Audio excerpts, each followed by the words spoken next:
You can't become a brand in everything. You can become a brand in your calling. Chuandik, you can't become a brand in everything. You can become a brand in your calling, or you can become a brand in your purpose. Chovodaba. Now ochiraba ntoba totegeera bulungi. Bwolaba omusawo ayambadde ettaawo ery'okujjanjaba abantu ng'ayambadde n'empulirizo mu bulago n'omugamba ajja kutereereza amasannyalaze.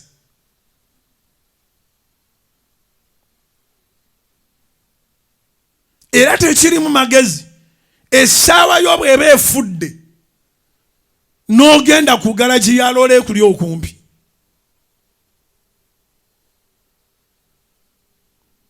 Tekirimu magezi n'akatono.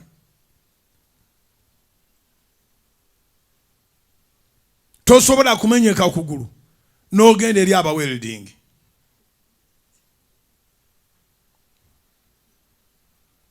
Era bw'olaba welding ajja gy'oli ng'omenyesa okugulu kuwona odduka. Toyinza kukkiriza bakusuleeko akaliro nga bwokyaki.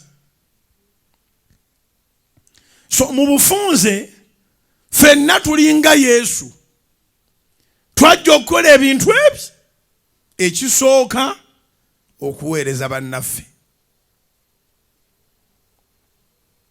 Ekyokubiri okufa nga tufiiriridde ensonga. Ezikubire Mukama.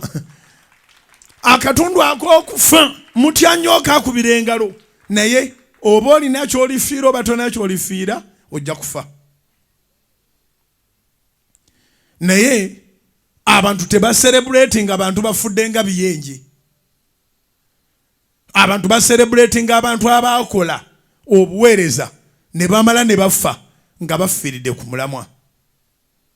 Olina ky'olese mu nsi nga kitambula, olina kye watandikako, terina muntu w'amagezi asobola kuva mu nsi nga byonna biwedde.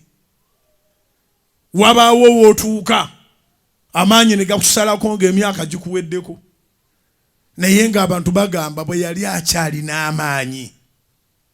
Nkwegayiridde ampuliriza, kozesa amaanyi go mu bintu ebituufu.